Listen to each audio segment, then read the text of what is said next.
Bueno, como brevemente habíamos pensado, ¿qué valores crees que llevó a Perón desde sus comienzos a inclinarse por el fortalecimiento de los trabajadores y el movimiento obrero en general? Bueno, tenemos que situarnos un poco en la época.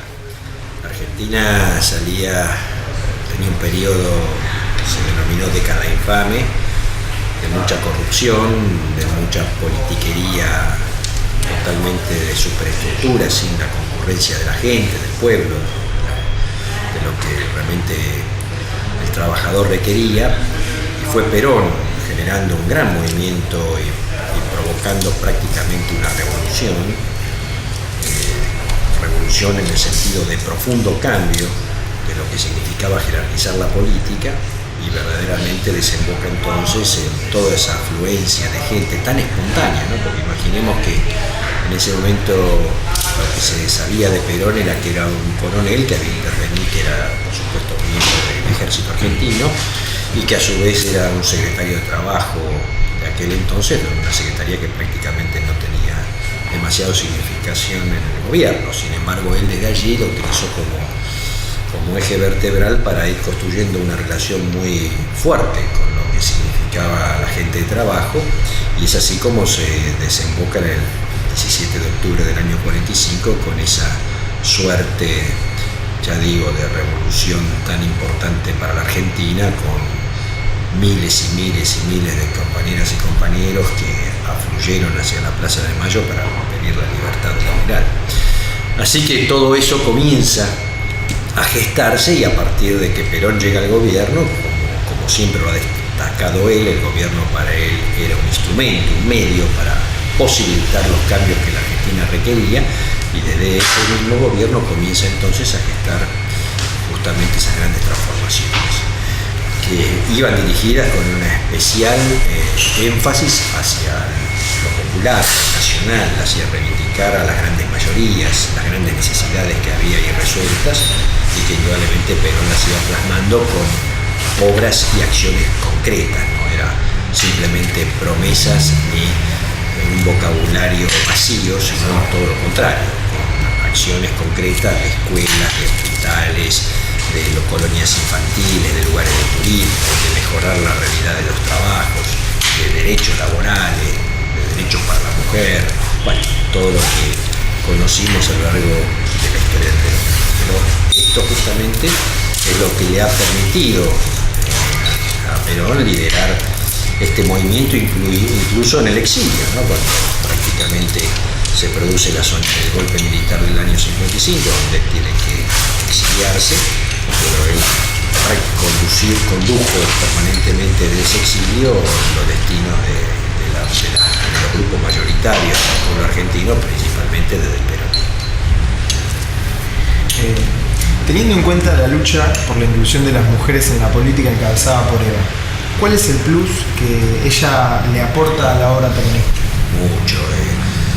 Evita era, digamos, la pieza indispensable que necesitaba Perón. No nos olvidemos que, lógicamente, un cargo de presidente en algunas cuestiones limita la posibilidad de generar aceleramientos en las necesidades que nuestro pueblo requería, y Evita, desde esa libertad que fue ideada por Perón, podía entonces generar toda una acción sin ataduras de formalidades, y a partir de ello entonces era, como digo, un complemento indispensable para lo que Perón había gestado como estrategia de cambio en Argentina. Y además Evita estaba caracterizada por un profundo amor a Perón, por un profundo amor a su patria, a su pueblo, y por supuesto un carácter y una personalidad increíble, siendo una mujer tan joven. Y fíjense que prácticamente el destino de vida la lleva también a fallecer joven, y sin embargo desde que lo conoce Perón allá por el terremoto del 44 en San Juan hasta que ella fallece a los 33 años, prácticamente casi nada en términos cronológicos, y sin embargo es muchísimo lo que hace en 9 años de actuación pública. Pero bueno, fue un complemento indispensable para construir lo que era la primera etapa del movimiento nacional justicialista y plasmarlo en algo sólido, en algo que ya apuntaba a una organización mucho más importante que iba a perdurar en el tiempo. Dado que se van a cumplir este año 70 años del inicio del peronismo, ¿cuál es la importancia que crees que tiene la simbología peronista para la actualidad? Muchísima. Y es la realidad de que hoy sigue siendo gobierno. Pudo haber y llegó en varias ocasiones de la historia a dirimir la política argentina. Así que el peronismo está vigente, todavía tiene un largo trayecto por delante, y esto es producto justamente de las bases y de la conformación tan sólida que gestó Perón y Eva Perón. Es decir, el haber posibilitado que, digamos, darle conciencia de clase a los trabajadores, darle conciencia de pertenencia y de identidad a un pueblo, justamente es la gran importancia que hace perdurar al peronismo. Es decir, esto lo tenía muy claro Perón en sus conceptos doctrinarios, cuando advertía que si nos transformamos en una masa prácticamente sin sentido de causa y sin objetivos, podíamos ser llevados de la nariz por los grandes grupos de poder y por las corporaciones. Justamente lo que permite esa posibilidad de dar por tierra con esta idea, y eso es lo que siempre se ha peleado desde el campo nacional en contra de los que siempre se han opuesto a lo popular y a lo nacional, es que Perón gesta entonces una conciencia doctrinal dentro de la mayoría popular. Y esto hace que el peronismo esté vigente. Y tendrá sus dificultades, podremos tener a veces situaciones más o menos complicadas, pero el peronismo es una fuerza política muy vigente y que además concibe claramente arribar al gobierno para continuar transformando la Argentina para la mayoría de la gente que lo necesita. La repregunta cortita es cómo podría sintetizar el concepto de cultura del trabajo y que, o sea, que justamente se gesta ahí, y cómo lo podemos entender nosotros los jóvenes. Sí, justamente lo que genera una dignidad y una justicia para la inmensa mayoría de la gente es tener trabajo. Y esto el justicialismo lo tiene muy claro. Es decir, hay desde lo que fue la etapa globalizadora de estas últimas décadas, indudablemente hay una gran amenaza hacia esa cultura. Se busca generalmente una política de marginación de grandes mayorías, de que no tengan acceso no solamente al trabajo, sino a los derechos más elementales de la vida humana, y con esa masa marginal poder operar o seguir operando para intereses muy elitistas. Entonces nosotros tenemos que justamente levantar la bandera de la cultura del trabajo, y no solamente como bandera, sino como plasmarla y consolidarla en la práctica, porque es el trabajo el que dignifica a la gente. Así que esta también pelea es una parte de lo que significan los campos reales de lo nacional y lo popular versus lo antinacional y lo antipopular, que por supuesto en diferentes épocas se expresa de diferentes maneras, pero aún sigue vigente esta suerte de permanente lucha, y la inteligencia nuestra significa en apuntalar la organización, que es lo que nos permite claramente poder combatir contra estos intereses. Es decir, los intereses minoritarios pueden tener indudablemente un gran manejo económico, un gran manejo mediático, un gran manejo de concentración de la tecnología de avanzada, pero no tienen la posibilidad de conducir a las mayorías, porque indudablemente responden a intereses muy claros de que esas mayorías no ingresan dentro de lo que puede ser los criterios de justicia y de dignidad. Y nosotros tenemos a su vez un arma que es infalible, que es muy importante que la preservemos y la consolidemos en el tiempo, que es la capacidad de organizarnos. Y esa herramienta es la que nos permite enfrentar, en todo caso, en diferentes batallas, sucesivas batallas, para ir generando transformaciones y cambios que vayan dirigidos a las mayorías y no que obedezcan a estos intereses de corporaciones. ¿Cuál fue tu motivación para iniciar la militancia sindical y qué nos podés contar de esa militancia y el contexto que viviste de joven? Mi militancia surge más que nada en los espacios de la juventud de aquel entonces del peronismo. Primero, siendo una familia netamente peronista, mi padre colaboró con Eva Perón, mi mamá era también peronista, nosotros manteníamos totalmente el fervor por el peronismo a pesar de los años difíciles que le tocó a la Argentina después del 55.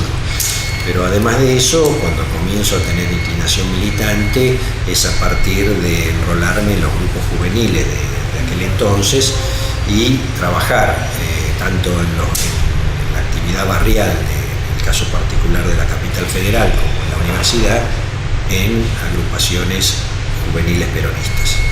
Específicamente yo milité mucho en lo que se llamó la organización Guardia de Hierro, que tenía su expresión barrial claramente conformada y a su vez también el FENO-UP como organizaciones de la universidad. Desde ahí surge todo lo que puede haber sido lo que motivó a los jóvenes de aquel entonces que era el regreso y el retorno de Perón a la patria, todo lo que significó entonces poder reinstalar nuevamente la democracia en Argentina y que Perón volviera. Después, por supuesto, comienzo a tener una inclinación sindical cuando ingreso en el año 73 al Ministerio de Trabajo y como administrativo, y allí al poco tiempo hay elección de delegado de base y por esa suerte de formación política juvenil los compañeros me eligen delegado. Eso dura poco, por supuesto, porque prácticamente 2 años viene el golpe militar del 76, caducan los mandatos, pero nosotros continuamos entonces ejercitando la posibilidad de reordenarnos con los compañeros que habían quedado vigentes en diferentes reparticiones públicas y formar una agrupación, porque el gremio estaba intervenido militarmente por la Marina y no teníamos acceso a la posibilidad del desarrollo normal de la actividad sindical. Así que nuestra acción se limitaba a una agrupación que buscaba ordenarnos un poco, organizarnos, sacar un boletín, fundamentalmente intercambiar ideas. Para ello nos juntábamos en bares de acá de la zona céntrica. Todo lo que significó después el camino que permitió recuperar el gremio de manos de la dictadura, que ya fue un proceso mucho más generalizado. Todo el movimiento obrero luchó por esa realidad, porque prácticamente no solamente la CGT, sino las principales organizaciones sindicales argentinas tenían intervención militar. Esto se pudo lograr y el advenimiento de la democracia luego fue en concreto también un paso importantísimo para la Argentina en el año 83 y 84, cuando triunfa en las elecciones en la Unión Cívica Radical con el doctor Alfonsín. Así que todo esto fue la recuperación de la democracia en todas las instituciones. Ahora, teniendo en cuenta tu formación académica como antropólogo, ¿qué importancia y en qué te ayudó esto en el desarrollo como dirigente? La antropología es una carrera que, más allá de la especialidad que uno pueda abarcar, en mi caso me especialicé en arqueología, en la tesis de licenciatura, de cualquier manera tiene una tendencia muy interesante, que es la capacidad de universalizar. Vos, cuando estudiás una cultura etnográfica viviente o folclórica con contacto con la civilización urbana, o la arqueológica, que es las culturas ya desaparecidas, siempre inferís buscando similitudes con culturas similares por a veces coincidencia o por contacto. Entonces uno tiende a universalizar justamente y poder interpretar lo más posible en forma comparativa el universo de las diferentes culturas. Y esto, dicho así, es una cuestión aparentemente muy general. Indudablemente es un aporte que hace la antropología en la política, porque cuando vos ejercés la militancia tenés que tener una mente abierta y una mente amplia, no solamente con la propia realidad de tu país, sino incluso con países hermanos o con todo el universo. Y eso es lo que te lleva a comprender claramente por dónde pasa la realidad.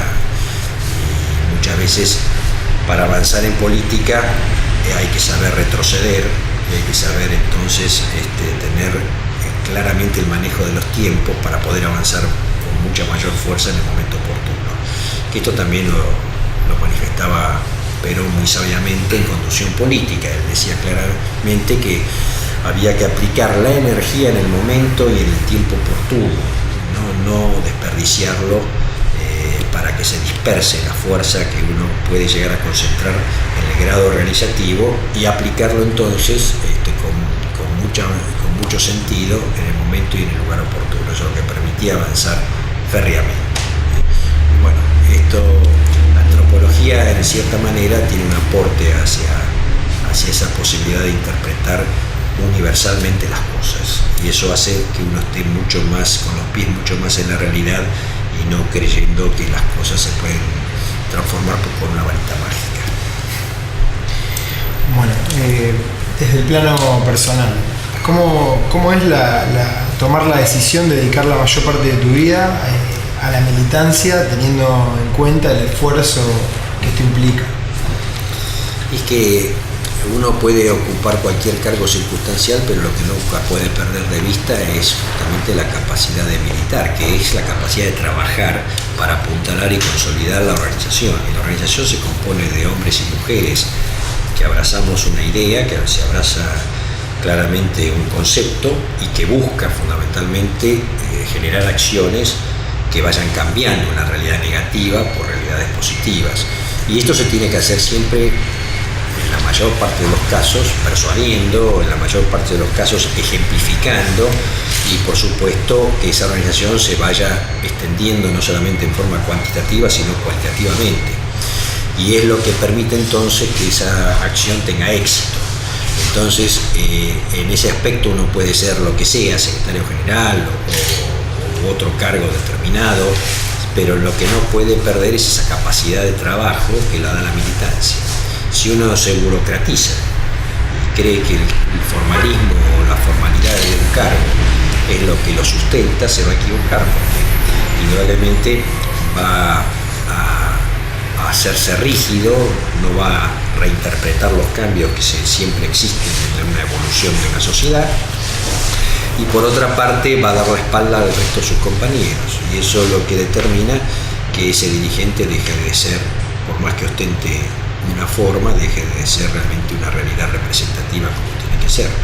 Por eso la militancia es la que otorga siempre, la militancia en todo caso llevada al plano de la política, indudablemente es la posibilidad de que uno desde un pasito un poco más adelante que el grueso de los compañeros que uno tiene que representar pueda visualizar por dónde es el camino más correcto para ir plasmando acciones concretas. Pero en el fondo, militancia es trabajo, es trabajar en la capacidad de trabajo, en la capacidad de dedicación, ¿no? Y eso solamente se logra colectivamente, o sea, en la medida que se vaya gestando y formando una organización para que pueda dar respuesta a todas las necesidades. ¿Qué rasgo distintivo le aporta a la acción gremial la característica de ser el Estado un colectivo laboral donde, más que en otras ramas de la actividad, encontramos compañeros y compañeras con ideas políticas muy diversas, muy heterogéneas?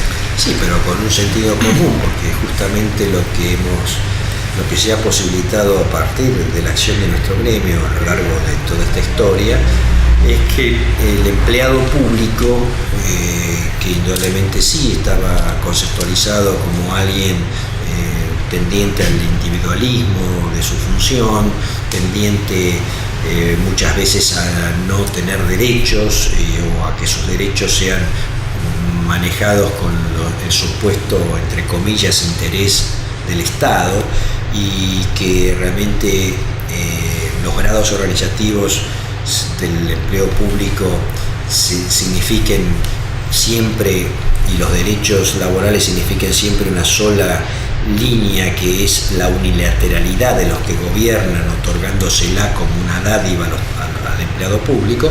Bueno, esto se ha modificado porque nosotros hemos sido capaces desde la organización sindical de transformar al empleado público en trabajador. Y a partir de ello, el trabajador público, si le queremos agregar la palabra pública porque está dentro de los estamentos del Estado, pero es trabajador, adquiere conciencia de clase, adquiere conceptos organizacionales, adquiere conceptos de solidaridad con sus propios compañeros y se da cuenta que unificándose y organizándose cada vez mejor se tiene fuerza y se pueden cambiar cuestiones que indudablemente no tienen por qué ser unilaterales, sino que tienen que ser compartidas, debatidas, con participación genuina, y que indudablemente eso no solamente redunda en beneficio de los propios compañeros trabajadores, sino que también hace más eficiente al Estado. Y esto, para el que gobierna, sea del signo político que sea, requiere entonces que esa fuerza del trabajo dentro de lo que es el trabajo público se exprese de esta manera, porque le va, indudablemente, si es bien intencionado, le va a facilitar la acción propia del Estado, que no es ni más ni menos que un servicio hacia la comunidad. Y ese servicio se tiene que dar en forma eficiente y en forma profesional como corresponde. Y eso no implica que tengas la idea política que quieres. Eso es libre de cada ciudadano. Y dentro de esa diversidad, ¿cómo se sostienen los valores peronistas que ejerce la UNI? Eso ya está dentro de la decisión propia de cada compañera o compañero, e indudablemente que por historia, por trayectoria, por un montón de factores, digamos, la gente en general, el trabajador en particular, confía en los que estamos formados en el peronismo para que estas acciones puedan ser llevadas a cabo. ¿Por qué? Porque el peronismo tiene toda esa historia que puede demostrarlo. No es digamos un bla bla de comiteril, sino que realmente ha demostrado a lo largo de su trayectoria la posibilidad de transformar realidades y de generar y conquistar derechos, sobre todo para los que trabajan, para la gente más humilde o para la gente más necesitada. Por eso hay una confianza que se establece. Ahora, eso no quita que cualquier dirigente y cualquier compañero tiene que ser vigilado y controlado por sus trabajadores en la medida que haga bien su función. Y en la medida que haga bien su función, el trabajador tiene la posibilidad de referenciarse en su dirigencia o cambiarla cuando es el momento oportuno. De esto se trata. ¿Cuál es el aporte que realiza la juventud de hoy para fortalecer la organización? Mucho.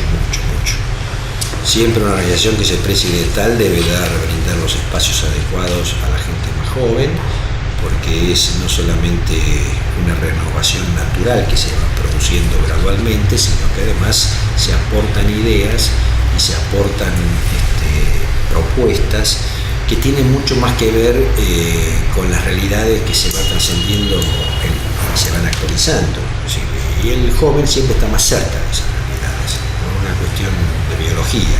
Entonces, en la medida que esa polea de transmisión sea la adecuada y se haga con el criterio propio de que por sobre la edad que tengamos la idea es fortalecer a la organización, indudablemente el aporte de la juventud es importantísimo. Tiene que ser canalizado dentro de lo que significa una estructura organizacional orgánica y colectiva. En la medida que esto se haga, sus propuestas no solamente tienen que ser atendidas, sino practicadas, porque eso enriquece a la organización. Cualquier segmento que compone, en este caso, una organización como es un gremio, venga de los jóvenes, venga de las compañeras, venga de los jubilados, venga de los profesionales, enriquece la organización. Y eso entre todos lo tenemos que seguir haciendo en forma positiva y en forma comprometida con nuestra identidad. Teniendo en cuenta que la mayoría de los delegados jóvenes no atravesamos un cambio de mandato gubernamental, al menos de las características del próximo cambio, ¿qué factores debiéramos considerar a la hora de la acción gremial? No perder los principios ni los valores. Los cambios gubernamentales son coyunturas reales que los decide la sociedad y que no tienen que alarmar en la medida que sean democráticos y en la medida que se respeten las decisiones mayoritarias. Y al contrario, digamos, la alternancia en el poder no es malo, es una cuestión que genera posibilidades creativas en la medida que se haga correctamente. Y como decimos, existen periodos lógicos de esa democracia que solamente las puede cambiar el pueblo argentino a partir de su voto. Así que lo que implica los cambios de gobierno de una democracia, bienvenidos sean, y lo que tenemos que hacer nosotros es preservar los principios, los valores y defender los derechos para los cuales hemos sido elegidos. En la medida que nosotros también tenemos un mandato popular, en este caso en un sector del trabajo, tenemos que ir sobrellevando esa misión, intentando mejorar notoriamente la situación del sector del trabajo, de los trabajadores que representamos. Así que eso no nos cambia en absoluto. Y siguiendo con el tema de la actualidad, ¿cómo ves el movimiento obrero ahora en relación con el año electoral, en el que se ha escuchado hablar de la importancia de una CGT unida previa al cambio de mandato? Sí, el movimiento obrero, hay que reconocerlo, está disperso, diferentes vicisitudes tanto internas como externas lo han un poco debilitado en ese sentido. Creo que no podemos coexistir así por sectores. Tenemos que comprender que fortalecemos entre todos al movimiento sindical si nos unificamos y le damos valor a una institución tan preciada como es la Confederación General del Trabajo, que es la institución que representa el conjunto de los gremios en Argentina. Por eso hay que recorrer este camino, hay que hacer el esfuerzo entre todos para que esto pueda ser plasmado. Si se necesitan pasos intermedios para lograrlo, se contemplará, pero lo importante es que desemboquemos en un fortalecimiento de la institución, que es la CGT, y que tiene que ser una CGT lo más unitiva posible y lo más organizada posible.